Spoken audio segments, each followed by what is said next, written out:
अब जितने भी लोग आईएएस का फॉर्म फिलअप करते हैं, उनकी सबसे पहली रिक्वायरमेंट क्या होती है?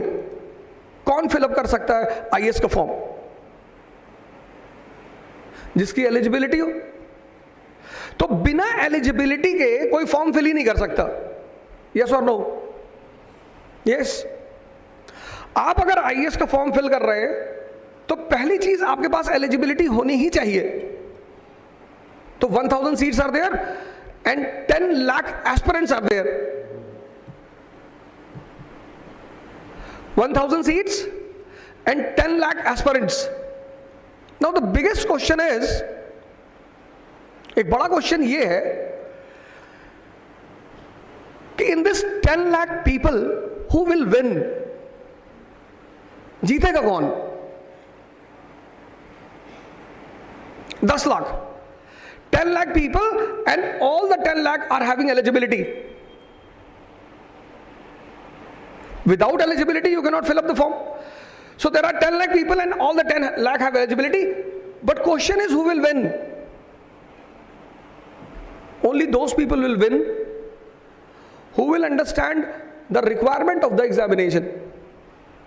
This word is very important. Requirement. 98% people, they bother only about eligibility. कि साहब हम एलिजिबल है, साहब हम तो आईएएस दे सकते हैं। बिल्कुल आप दे सकते हैं, but requirement, success requires understanding of the requirement. अब ये रिक्वायरमेंट क्या है? पहली requirement, first requirement, education is a eligibility. You are a graduate, you are eligible, and all the 10 lakh are educated. You are getting my point? Education is an eligibility and all the 10 lakh aspirants are eligible. Then what is the requirement in that? Requirement is knowledge. These two words are very different. Education and knowledge. Education means information. Knowledge means understanding. Competition को निकालने का जो सबसे प्यारा formula है वो है E and R. E मतलब एलिजिबिलिटी, R मतलब requirement. What is eligibility for IAS? Graduation. What is requirement for IAS? Knowledge. This first point is clear? Any doubt from the first point? Knowledge आप पढ़ते हो सिर्फ, Newton's first law, body at rest will be at rest, a body in motion will be in motion until and unless external force is applied.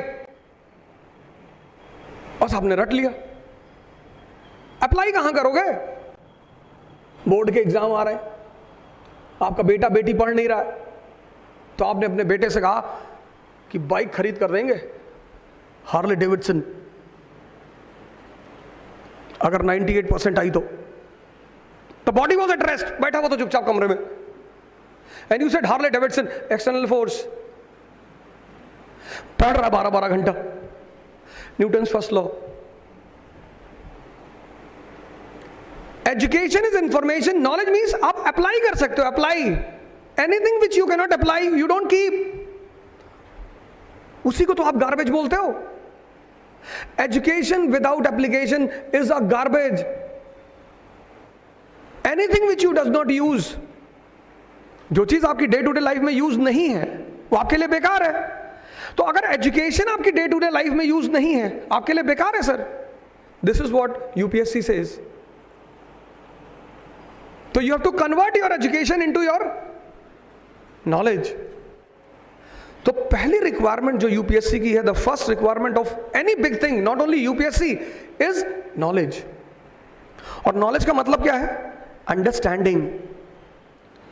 Education is information, knowledge means understanding. दूसरी requirement success की, second important requirement, smartness, not labour. Smartness मतलब what to do and how to do, क्या करें और कैसे करें। You got a book. You started reading it, but you are confused कि what to take out from this book. इस किताब से निकालें क्या? A laborer, he will finish the entire book without any gain. मजदूर मतलब क्या? जो मेहनत बहुत करे पर फायदा ना हो. Money is not a फायदा. Your wage is not a फायदा. मेहनत नहीं करना sir. Labor. People come to me and say कि sir, I can study for 24 hours. Why don't you study for 28 hours? 4 घंटे सपने में भी पढ़ लिया करो. अरे नहीं सर, सर आप मुझसे जो कहेंगे मैं करूंगा. इंडियन ओशियन में कूदोगे? ऐसे क्यों बोलते हो? आप ये मुझसे कहो कि जो आप मुझे कहेंगे, जो मेरी सफलता के लिए अच्छा होगा वो मैं करूंगा. आप मुझसे जो कहेंगे, 2 करोड़ रुपए ले आओ. होश में बोलो, होश में. तुम बड़े गेम खेलने जा रहे हो. You are going to play the big games. Smartness. और स्मार्ट आदमी में और लेबर में बस एक फर्क है. लेबर से ज्यादा मेहनत स्मार्ट आदमी करता है, पर समझ कर. और जब समझ कर वो करता तो उसे मजा बहुत आता है. Whenever you do the labor and you understand, you enjoy. आप पानी में कूद गए और आप तैर नहीं पा रहे, 15 मिनट बाद आप बाहर आ जाएंगे, because you will not enjoy. किसी चीज में whenever you want to enter anything, the first thing you have to develop in that thing is enjoyment. और third important thing is talent. हालांकि हर आदमी को लगता है कि मैं बड़ा टैलेंटेड हूं, लेकिन अच्छी बात है, लगना चाहिए, कोई बुरा नहीं है. It gives you a positive motivation, कोई बुरी बात नहीं. पर टैलेंट का मतलब क्या है? When you can do impossible things. Sir Syed Ahmad Khan Aligarh Muslim University बना रहे थे, तो अलीगढ़ के एक लाला जी थे, उनके पास गए, बड़े अमीर आदमी. तो चंदा मांगने गए सर सैयद अहमद खान. तो लाला जी से उन्होंने कहा कि साहब इंस्टीट्यूशन बना रहा हूं साहब, और कुछ पैसे मिल जाए. तो हाथ फैलाया उन्होंने. तो that Lala spitted on the hand of Syed Ahmad Khan. उन्होंने कहा कि मैं चंदा मांगने आया हूं, ऐसे हाथ किया.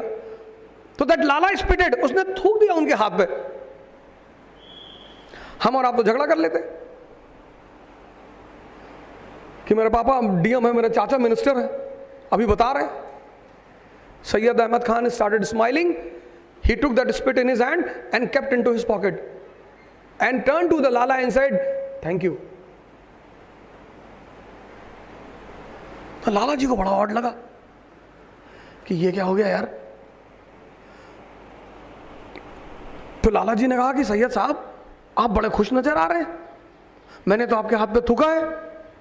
अरे बोले नहीं लाला जी, जब आप किसी से मांगते हो कुछ तो उसके पास जो होता है वही तो वो देता है. लाला ने 1874 में 2 लाख रुपया दिया, सिर्फ उस अदा के बल पे. इसको बोलते हैं talent. When you can do impossible, आपको लगता है बिल्कुल करेंगे. मोतीलाल नेहरू,